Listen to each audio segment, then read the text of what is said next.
اگر کوئی اور ذمہ دار ہے تو احتساب ہر سب کا ہونا چاہیے اور اپنے ضمیر میں سب کو جھانکنا چاہیے. ہمارے سیاسی کارکن اور سیاسی لیڈر تو ہوتے ہیں کہ ایک دوسرے پر چڑھ دوڑتے ہیں اور ایک دوسرے پر الزام تراشی بھی کرتے ہیں, میڈیا کو بھی استعمال کرتے ہیں, میڈیا بھی استعمال ہوتا ہے, لیکن بہت سے متبرک مقدس جگہیں ایسی ہیں جہاں ان کی نظریں نہیں جاتی, جہاں وہ بات ہی نہیں کر سکتے, پھر وہاں پر آئیں بائیں شائیں ہوتی ہے, وہاں پر بغلیں جھانکنا ہوتی ہے, اصل بات کوئی بھی نہیں کر سکتا. صحیح. اچھا, میں بریک سے پہلے کوئکلی ایک بات کریں کہ بریک پہ بھی جانا ہے.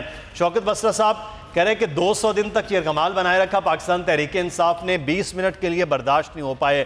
تو آج ابھی کچھ سوال بھی پہلے بھی کیا گیا شہریار آفریدی صاحب سے, تو برداشت کیوں نہیں ہے پاکستان تحریک انصاف میں؟ اگر کوئی ورکرز آئیں اپنے قائد کے ساتھ تو ان کو آنے دیا جائے. بالکل اس میں قطعی دو رائے نہیں ہے. بالکل یہ کارکنان کا اپنے لیڈر سے محبت کا اظہار, اس سے یکجہتی کا اظہار ہونا چاہیے. کون اس کو روک رہا ہے؟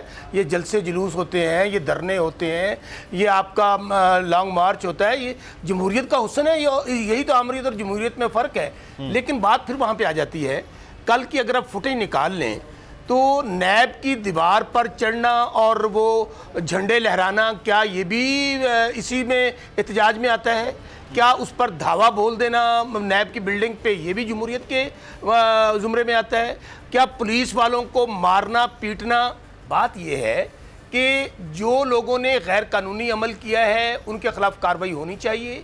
جو معصوم لوگ ہیں ان کو فوری رہا کر دیا گیا ہے. اور ایون میں تو یہ کہتا ہوں کہ اگر پولیس والوں کی طرف سے کوئی زیادتی ہوئی ہے, مس ہینڈل کیا گیا, تو پولیس والوں کے خلاف کارروائی ہونی چاہیے.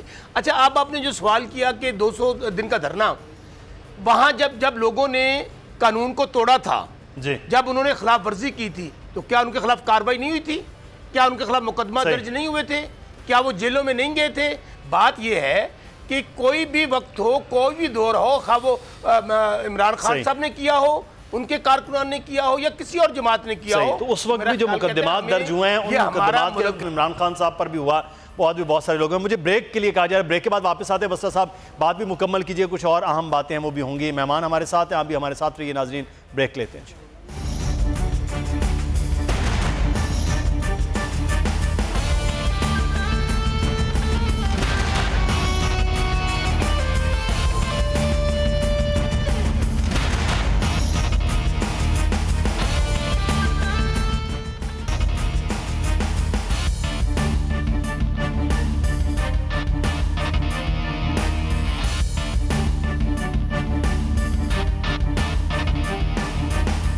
جی, بریک کے بعد آپ کو خوش آمدید کہتے ہیں. شوکت بسرا صاحب, بات آپ کر رہے تھے, چھوٹا سا بریک تھا, آپ بات بھی مکمل کیجئے. لیکن ایک بات جو اس وقت پاکستان پیپلز پارٹی بھی کر رہی ہے, پاکستان مسلم نون بھی کر رہی ہے, وہ یہ ہے کہ آپ کی جماعت, آپ کی حکومت صوبے میں ہے یا وفاق میں ہے, وہ اس وقت صرف انتقام کی جو معاملات ہیں اس میں آگے بڑھ رہی ہے اور انتقام کا نشانہ بنا رہی ہے. اپنی جو پروگریس ہے وہ کچھ پیش نہیں کر پا رہے اور فوکس اٹھا کے اپوزیشن جماعتوں کے کرپشن اور ان معاملات کو دکھایا جا رہا ہے. مدثر, پہلی بات تو یہ ہے کہ یہ جو نیب کے قوانین ہیں یہ بنائے تھے پرویز مشرف نے. بالکل مان لیتے ہیں کہ اس نے پولیٹیکل وکٹمائزیشن کے لیے بنایا تھا, آرم ٹوسٹنگ کے لیے بنایا تھا, اپنی لوگوں کی پارٹیاں توڑنے کے لیے بنایا تھا. اس کے بعد تو حکومت میں مسلم لیگ نون یا پیپلز پارٹی رہی, کیوں نہیں انہوں نے نیب کے قوانین کو ختم کیا, کیوں نہیں اس کی بہتری کے لیے امینڈمنٹس لے کر آئے. اچھا, پھر جتنے مقدمات بنے ہوئے ہیں مدثر بھائی, وہ سارے کے سارے ان کے دور کے بنے ہوئے ہیں, نون اور پیپلز پارٹی کے. تحریک انصاف نے ایک مقدمہ بھی نہیں بنایا. چیئرمین نیب جو ہے وہ بھی ان دونوں پارٹیوں نے مل کے لگایا ہے. اس سے آگے چلتے ہیں. اگر احتساب ہو رہا ہے تو پھر تو بڑا غلط ہو رہا ہے, وکٹمائزیشن ہو رہی ہے. اگر علیم خان پکڑا جاتا ہے تو بالکل اس نے چوری کی ہے. اگر یہ پکڑے جاتے ہیں تو بہت ظلم اور زیادتی ہو رہی ہے. بات یہ ہے کہ اصل میں آپ کو پتہ کہ عمران خان صاحب نے جو مینڈیٹ لیا ہے, جو حکومت میں آئے ہیں, ان کا ایک ہی نعرہ ہے کہ احتساب کے حوالے سے کوئی کمپرومائز نہیں ہوگا, کوئی ڈیل نہیں ہوگی, کوئی ڈائیلاگ نہیں ہوگا. ان کو پرابلم یہ ہے کہ کسی نہ کسی طریقے سے پریشرائز کیا جائے, بلیک میل کیا جائے اور اس کے اوپر کمپرومائز ہو جائے. مجھے بتائیں نا, کل آپ نے جو کچھ کرنا تھا کر لیا, آپ کے اوپر آپ الزامات کا جواب دیں کہ آپ کے اوپر منی لانڈرنگ کے الزامات ہیں, کرپشن کے الزامات ہیں. آپ نے ایک نیا کام شروع کر دیا کہ کہاں سے آ گیا اس پریس کانفرنس کے اندر مودی. آپ دیکھیں نا, بالکل میں کہتا ہوں بلاول صاحب کا یہ سٹانس صحیح ہے کہ کالعدم تنظیموں کے خلاف کارروائی ہونی چاہیے، صحیح، وہ لوگ جو پاکستان کے لیے خطرہ ہیں ان کے خلاف کارروائی ہونی چاہیے. تو پہلا سوال تو میرا یہ ہے کہ آپ ساری عمر حکومت میں رہے، 6 مہینے ہوئے ہیں تحریک انصاف کو حکومت میں ہوئے، آپ دونوں پارٹیوں نے کوئی کارروائی نہیں کی. اور دوسری بات، اچھا کارروائی کرنے کا تو مطالبہ کریں، لیکن جب آپ یہ کہتے ہیں کہ جی وہ ان کو اس لیے گرفتار کیا گیا ہے کہ ہوائی جہاز بھارت کے نہ اڑا دیں، ان کو مار نہ دیں، تو آپ کس کا بیانیہ ہے یہ؟ کیا یہ مودی کا بیانیہ نہیں ہے؟ کیا یہ بھارت کا بیانیہ نہیں ہے؟ میاں نواز شریف کرپشن میں پکڑے جاتے ہیں تو وہ کہتے ہیں کہ ہمارے دہشت گرد بمبئی میں کیوں گئے تھے. بات صرف اتنی ہے. میں گزارش یہ کروں گا کہ خدا را اس پاکستان نے تمام سیاستدانوں کو، تمام اداروں کو بڑی عزت دی ہے. میں لغاری صاحب کی بات سے 100% اتفاق کرتا ہوں. ہر کسی سے غلطیاں ہوئی ہیں، ہمیں غلطیوں سے سیکھ کر آگے چلنا ہے. کوئی یہاں مقدس گائے نہیں ہے. جس نے لوٹا ہے، جس نے 2 نمبری کی ہے، خواہ وہ فوج میں ہے، خواہ وہ عدلیہ میں ہے، خواہ وہ سیاستدانوں میں ہے، خواہ صحافیوں میں ہے، خواہ وہ بیوروکریسی میں ہے، خواہ وہ کاروباری طبقہ ہے، سب کو پکڑا جانا چاہیے. اور میرے خیال میں پاکستان کی تاریخ میں مدثر پہلی دفعہ ان لوگوں کو پکڑا گیا ہے جن کو کوئی ٹچ نہیں کرتا تھا، جن کو تصور ہی نہیں کیا جاتا تھا پکڑا جانے کا. تو میرا خیال ہے کہ اب جو اپوزیشن ہے، چونکہ یہ ساری عمر حکومت میں رہے ہیں، سر ابھی تو جو ان کو بڑا پرابلم ہو رہا ہے. پکڑے گئے زرداری صاحب تھے تو ان کو بھی ماضی میں پکڑا گیا ہے. نواز شریف صاحب کرپشن میں نہیں لیکن کسی اور معاملے میں پکڑے رہے ہیں جیل میں، تو بہرحال ان کو بھی ڈال دیا گیا. تو پکڑا جانا ایک الگ معاملہ، لیکن جو آپ نے بات کی میں اس سے 100% اتفاق کرتا ہوں کہ ہر ایک کے خلاف ہونا چاہیے، چاہے وہ کسی بھی گروہ سے تعلق رکھتا ہے، کسی بھی ڈپارٹمنٹ سے تعلق رکھتا ہے، سیاستدانوں سے لے کر فوج، عدلیہ سے لے کر کاروباری، صحافت سے لے کر تو سیاست تک تمام لوگوں کو پکڑا جانا چاہیے اگر کوئی کرپشن میں ملوث ہے. لغاری صاحب لیکن ایک اور جو معاملہ جو بھی بسرا صاحب بھی کہہ رہے تھے، میں بریک کے دوران بھی آپ سے بات ہوئی، یہ آپ کرپشن کے حوالے سے بات کریں، حکومت پر تنقید کریں، لیکن اس وقت جو سٹانس کی ضرورت ہے تو یہ ایک دم سے بلاول بھٹو زرداری صاحب کہاں چلے گئے کہ وہ کالعدم جماعتوں کے لوگوں کو اس لیے تحویل میں لیا گیا کہ بھارتی جہاز ان کو نہ مار دیں. یہ زرداری صاحب، بلاول بھٹو صاحب تو باہر کے ٹیلی ویژن کو بھی انٹرویو دے رہے ہوتے ہیں تو بڑا زبردست طریقے سے پاکستان کا موقف دے رہے ہوتے ہیں. یہ بخلاہٹ ہے، پریشر ہے، یہ کیا وجوہات ہیں؟ مسئلہ سٹانس اور ہے. میرا خیال ہے کہ اس کے صحیح سیاق و سباق کو بھی دیکھ لینا چاہیے، کس طرح کے حالات میں ہوا ہے یہ بھی دیکھ لینا چاہیے، اور کیا ایسے حالات آ جائیں تو ایسی بات کرنی چاہیے. میرا خیال ہے کہ مجموعی طور پر پیپلز پارٹی کا نیریٹو کبھی بھی ایسا نہیں رہا ہے. بھٹو صاحب پھانسی گھاٹ میں تھے تب بھی انہوں نے پاکستان کے بارے میں، پاکستان کے خلاف سوچا تک نہیں تھا، اور پاکستان کے ملٹری کے خلاف انہوں نے اس وقت جیل سے، پھانسی سے کچھ ہی روز پہلے جو کہا تھا کہ پاکستان میں 3 قوتیں ہیں اور ان 3 قوتوں میں تصادم کی صورت میں بہت بڑا خلا پیدا ہو جائے گا، بہت بڑی گڑبڑ ہو جائے گی. انہوں نے کہا تھا کہ پاکستان کی فوج، پاکستان کا آئین اور پاکستان پیپلز پارٹی پاکستان کی 3 قوتیں ہیں اور ان کے درمیان تصادم کی صورت میں بہت گڑبڑ ہوگی. تو شاید ان کی کہی ہوئی بات ٹھیک تھی. بلاول صاحب نے کس کانٹیکٹ میں کہا، کیا بلاول صاحب خود جو ہے وہ کشمیر پر سب سے زیادہ مضبوط سٹینس ہوتے ہیں، ہمیشہ ان کا سٹینڈ رہا ہے. میں یہ کہہ رہا ہوں کہ آپ لوگوں کو اس طرح پش ٹو وال نہ کریں. سپریم کورٹ کا جب یہ پوچھے کہ ان کا نام آپ نے کیوں ڈالا ہے، اور جب سپریم کورٹ یہ کہے کہ یہ تو انوسینٹ ہیں، آپ نے ان کو کیسے اپنے اس میں ECL میں ڈال دیا، تو ایسی صورت میں تھوڑا سا آپ کو سپریم کورٹ کا احترام کر لینا چاہیے تھا. پھر جو کچھ ہو رہا ہے ہم یہ پوچھتے ہیں کہاں سے ہو رہا ہے، کس طرف سے ہو رہا ہے، کس جانب سے ہو رہا ہے، کون سی ہستی ایسا کر رہی ہے. کیا یہ نیب جو ہے از خود سپریم کورٹ کی ان آبزرویشنز کے بعد کہ بلاول بھٹو زرداری کا اور مراد علی شاہ کا نام نکال دیا جائے اس JIT رپورٹ میں سے اور کہا جائے کہ ان کے نام ECL سے نکال دیے جائیں، اس کے باوجود بھی آپ ان کی طلبی کریں اور ان کو بلا لیں، تو پھر اور کوئی سپریم ادارہ ہے جو سپریم کورٹ سے بالاتر ہے، کوئی بہت بڑا اور کوئی چیز ہے جو... سر یہ تو کہہ رہے ہیں کہ اس میں جو فیصلہ تھا اس میں تحریری طور پر کوئی ایسی چیز نہیں تھی. نہیں، آپ نے یہ میں یہ کہہ رہا ہوں کہ صدر ہر جا کے نشینت صدر ہے. سپریم کورٹ جہاں بھی بیٹھے سپریم کورٹ ہے. سپریم کورٹ جب بھی کوئی بات کرے تو سپریم کورٹ ہے. تو اس کو اس طرح سے اسی تناظر میں دیکھنا چاہیے. اور کیا پھر یہ کہنا چاہیے، کیا یہ کہا جا سکتا ہے کیا میرے اندر یہ مجال ہے، میری یہ جرت ہے، میرے اندر اتنی ہمت ہو سکتی ہے؟ یا شوکت بسرا صاحب ایک بڑے لائر ہیں اور ایک بڑے قانون دان ہیں، کیا یہ وہ سوچ سکتے ہیں کہ عدالت جب بول رہی ہوتی ہے تو اس کا کچھ اور پرسپشن ہوتا ہے، پھر جب عدالت کمرہ عدالت میں اپنا چیمبر میں جاتی ہے اور عدالت فیصلہ لکھنا شروع کرتی ہے تو اس وقت کوئی اور جو ہے ان کا مائنڈ سیٹ ہو جاتا ہے؟ کیا ہم کیا کہیں؟ کیا ہماری یہ جرت ہے؟ صحیح. کیا ہم اس طرح کہہ سکتے ہیں کہ آپ نے بھری عدالت میں ایک بات کی تھی اور پھر جب آپ الگ چلے گئے تو پھر آپ نے کوئی اور بات کی ہے؟ تو میری مجال نہیں ہے، میری جرت نہیں ہے، میں اس طرح کا سوچ بھی نہیں سکتا ہوں کہ میں یہ کہوں کہ کوئی اتنے بڑے منصب کے لوگ جو ہیں کہ ادھر ادھر بھی دیکھتے ہوں گے کوئی چیز لکھتے ہوئے. مجھے نہیں ایسا کہنا چاہیے. پھر بھی میں بہت سی چیزیں پوچھ سکتا ہوں. آپ نے کیا یہ ایکشن پلان بھی بنایا ہے، نیشنل ایکشن پلان پر آپ کام بھی کر رہے ہیں.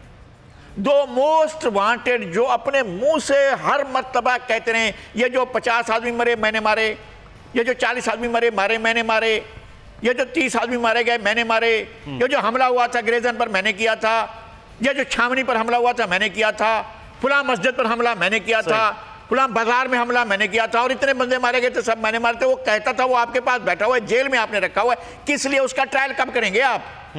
اور ایک اور تھا جو فضل اللہ کے ساتھ ہوتا تھا، جو فتاویٰ جاری کرتا تھا، جو احکامات جاری کرتا تھا، جو اپنی ذاتی انفرادی شریعت جاری کرتا تھا، مسلم خان.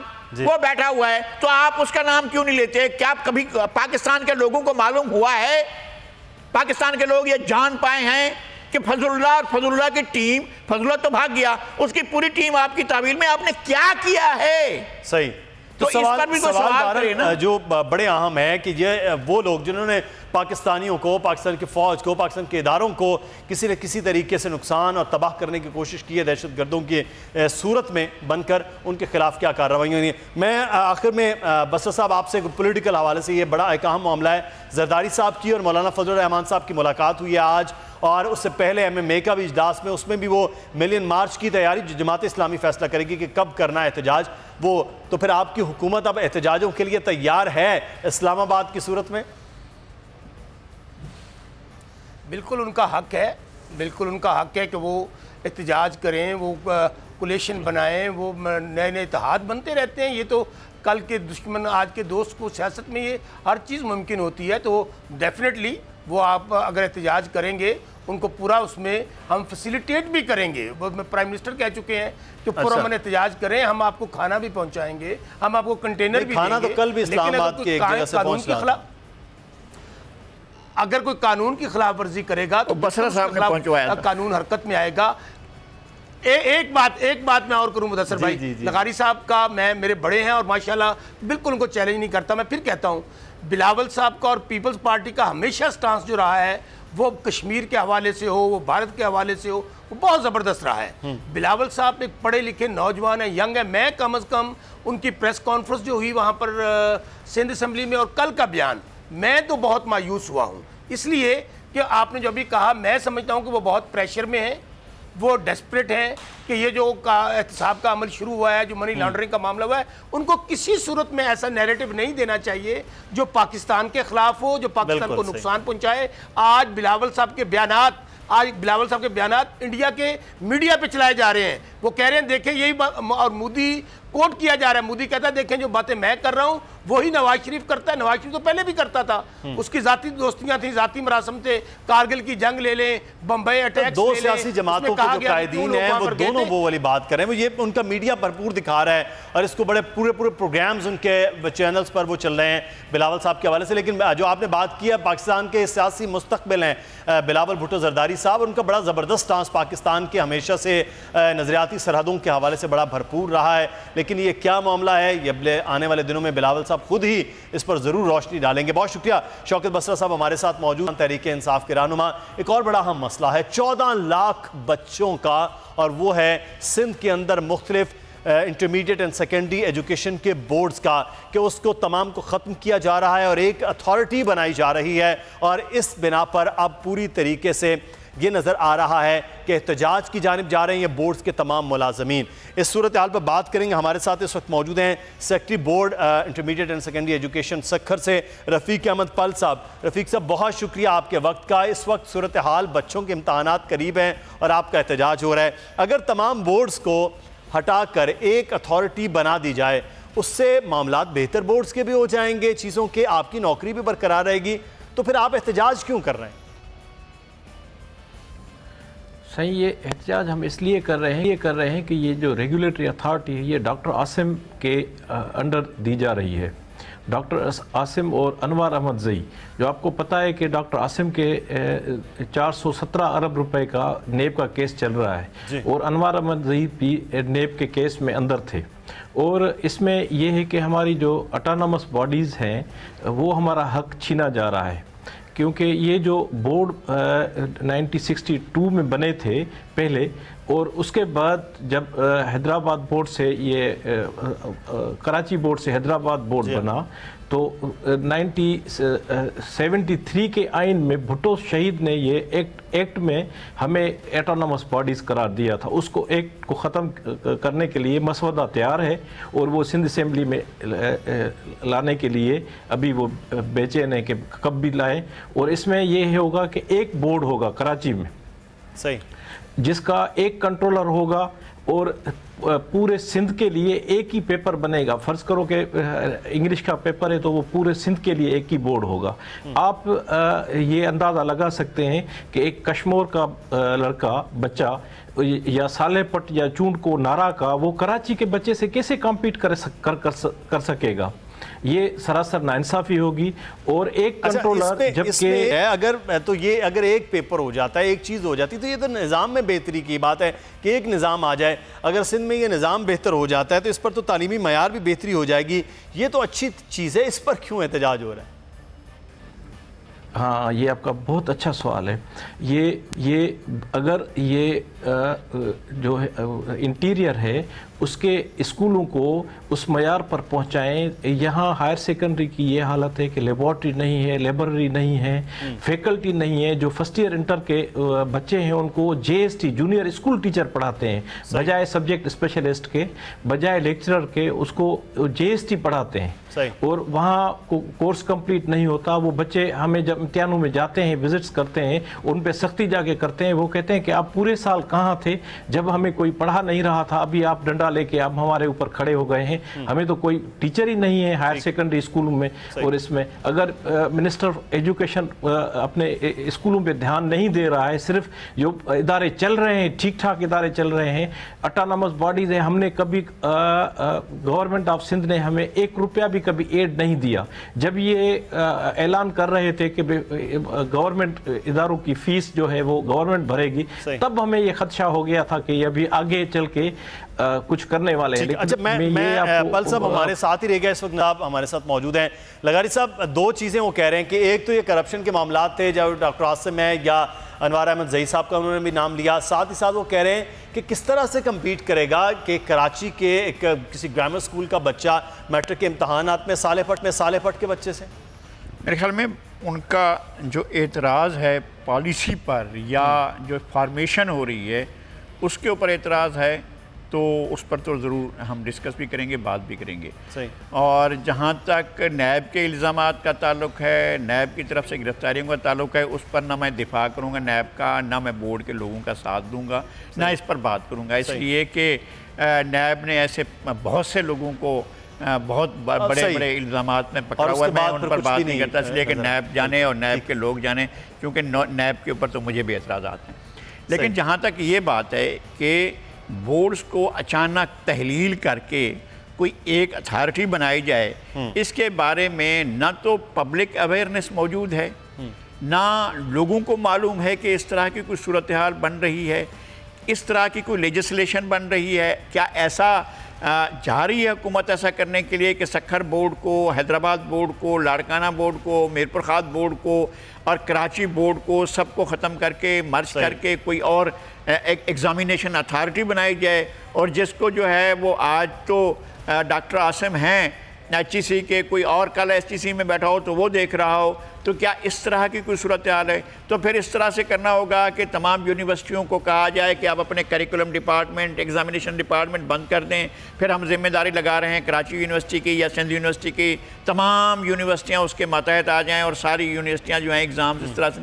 تو یہ ایک عجیب و غریب قسم کی بات ہے جس کے اوپر پبلک اویئرنیس موجود نہیں ہے. ہمیں معلوم نہیں ہے کہ اس سلسلے میں کس طرح کا ورک کیا گیا ہے، لوگوں کو کس طرح سے یہ بات سوجھی، کیسے ذہن میں کیسے آئی کہ بورڈز کو تحلیل کر دیا جائے، یہ بات سمجھ میں نہیں. پنجاب میں بورڈز موجود ہیں. جی یہ ہم کوشش کریں گے اپنے اگلے آنے والے وقت میں. بہت سارے آپ نے سوال جو اٹھائے ہیں کہ اس وقت وزیر تعلیم ہم کوشش کریں گے سردار شاہ صاحب سے بات کرنے کی کہ کیوں بنایا جا رہا ہے، اس کے پیچھے کیا محرکات ہیں، پبلک اویئرنیس کے حوالے سے کیا ہے. لوگ پریشان ہیں، چاہے وہ آپ کے سرکاری ملازمین ہیں، چاہے وہ بچے، کیونکہ امتحانات کا بائیکاٹ کی بات کر رہے ہیں اس وقت. رفیق احمد پل صاحب کے اگلے آنے والے امتحانات کا بھی بائیکاٹ کیا جائے گا. بہت شکریہ رفیق احمد پل صاحب، سیکرٹری سکھر بورڈ ہمارے ساتھ موجود تھے. نذیر لغاری صاحب آپ کو بہت شکریہ. مدثر اقبال کو اجازت دیجیے، کل سے پھر حاضر ہوں گے کچھ خبروں، تبصروں اور تجزیوں کے ساتھ. اللہ حافظ.